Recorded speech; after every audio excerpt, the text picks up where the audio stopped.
नमस्कार दोस्तों, अनुराग मिश्रा नाम है हमारा। आज हम बात करेंगे लंदन में चल रहे एक बड़े प्रोटेस्ट के बारे में। लाखों लोग सड़कों पर उतर चुके हैं और एंटी इमिग्रेशन यानी प्रवास विरोधी आंदोलन अब खुलकर सामने आ गया है। खबरें कह रही हैं huge anti immigration rally in London cops punched kicked by protesters.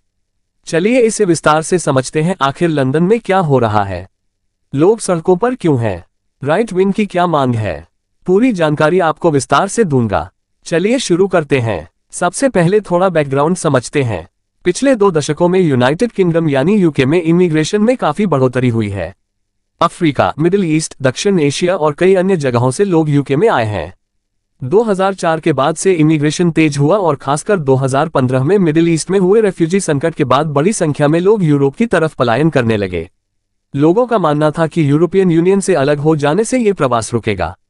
2016 में ब्रेक्जिट रेफरेंडम हुआ और 2020 में ये लागू हो गया, लेकिन इसके बावजूद इमिग्रेशन थमा नहीं। यूरोपियन यूनियन से अलग होने के बाद भी प्रवासियों की संख्या बढ़ती रही। सीरिया, अफगानिस्तान, सूडान और अन्य जगहों से लोग आते रहे। साथ ही स्किल्ड वर्कर्स और स्टूडेंट्स का भी इमिग्रेशन बढ़ा। असाइलम यानी शरण की मांग भी बढ़ती गई। इंग्लिश चैनल पार करके नावों से यूके में प्रवेश करने की घटनाएं मीडिया में लगातार दिखाई गईं। इससे आम लोगों में असुरक्षा की भावना बढ़ी। उन्हें लगता है कि उनके हक छीने जा रहे हैं, जॉब्स, हाउसिंग और सुरक्षा प्रभावित हो रही है। इसी वजह से फार राइट यानी अतिदक्षिणपंथी समूह सक्रिय हो गए। इनमें एक प्रमुख नाम है टॉमी रॉबिन्सन, जो इंग्लिश डिफेंस लीग के पूर्व नेता हैं। उन्होंने माइग्रेशन और इस्लाम आधारित मल्टीकल्चरलिज्म के खिलाफ अभियान चलाया। सोशल मीडिया और राजनीतिक चर्चा में यह मुद्दा बार बार उठने लगा। इससे एंटी इमिग्रेशन का नैरेटिव मजबूत होता गया। यह आंदोलन केवल यूके तक सीमित नहीं रहा। अमेरिका में ट्रंप के चुनाव जीतने के बाद भी इसे समर्थन मिला। हाल ही में चार्ली कर्क पर हमला होने के बाद स्थिति और गंभीर हुई। कई देशों में इस प्रवृत्ति का असर दिख रहा है। अब यूके की राजनीति की बात करें। वर्तमान में लेबर पार्टी की सरकार है और प्रधानमंत्री कीर स्टारमर है। लेफ्ट लीनिंग मानी जाने वाली इस सरकार पर आरोप है कि उन्होंने माइग्रेशन पर नियंत्रण नहीं किया, बॉर्डर कंट्रोल को कड़ा नहीं बनाया, महंगाई, हाउसिंग की कमी और सार्वजनिक सेवाओं पर दबाव बढ़ा। आम नागरिकों में ये भावना बनने लगी कि इमिग्रेशन से उनकी जीवन गुणवत्ता प्रभावित हो रही है। इसी नाराजगी के चलते लंदन में यूनाइट द किंगडम नाम से एक विशाल मार्च आयोजित हुआ। बताया जा रहा है कि इसमें 1 लाख से ज्यादा लोग शामिल हुए। कुछ रिपोर्ट्स में ये संख्या 1.5 लाख तक बताई जा रही है। पुलिस और सरकार ने भी इतनी बड़ी भीड़ की उम्मीद नहीं की थी।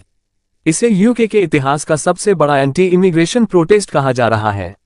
इस आंदोलन में यूनियन जैक्स, सेंट जॉर्ज का क्रॉस, अमेरिका और इजराइल के झंडे भी दिखाई दिए। कुछ लोगों ने मेक अमेरिका ग्रेट अगेन यानी मैगा कैप पहन रखी थी। नारे सुनाई दिए send them home, protect our borders. लेकिन कहानी यहीं खत्म नहीं होती। इसी बीच लेफ्ट विंग यानी उदारवादी समूहों ने भी काउंटर प्रोटेस्ट किया।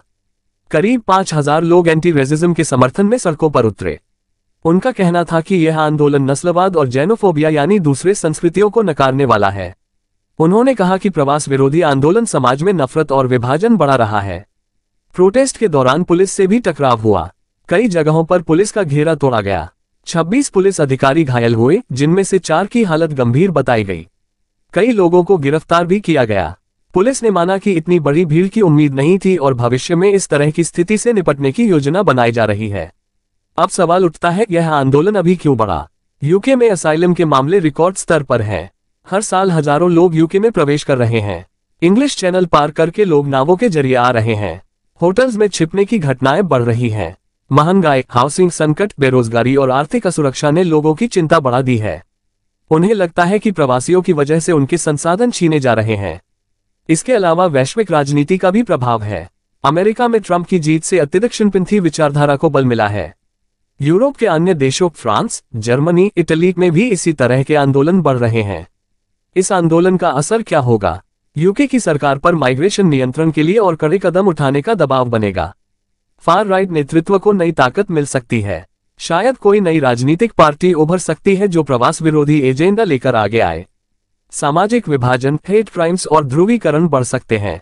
अंतर्राष्ट्रीय स्तर पर भी फ्री स्पीच, पुलिसिंग और लोकतंत्र में विरोध के अधिकार जैसे मुद्दे उठ रहे हैं। एक लोकतांत्रिक देश के लिए यह बड़ा सवाल है कि कैसे संतुलन बनाया जाए, विरोध का अधिकार भी बना रहे और हिंसा से बचाव भी हो। कुल मिलाकर देखा जाए तो यह आंदोलन केवल प्रवास के खिलाफ नहीं है। इसकी जड़ें आर्थिक असुरक्षा, सांस्कृतिक डर और संसाधनों की कमी में हैं। अगर हाउसिंग की समस्या न हो, महंगाई न हो, तो शायद लोग सड़कों पर न उतरते। लेकिन इन समस्याओं ने असंतोष को बढ़ावा दिया और यही इसका असली कारण है। अब देखना यह है कि सरकार इस चुनौती से कैसे निपटती है। आगे क्या बदलाव आते हैं, ये समय बताएगा।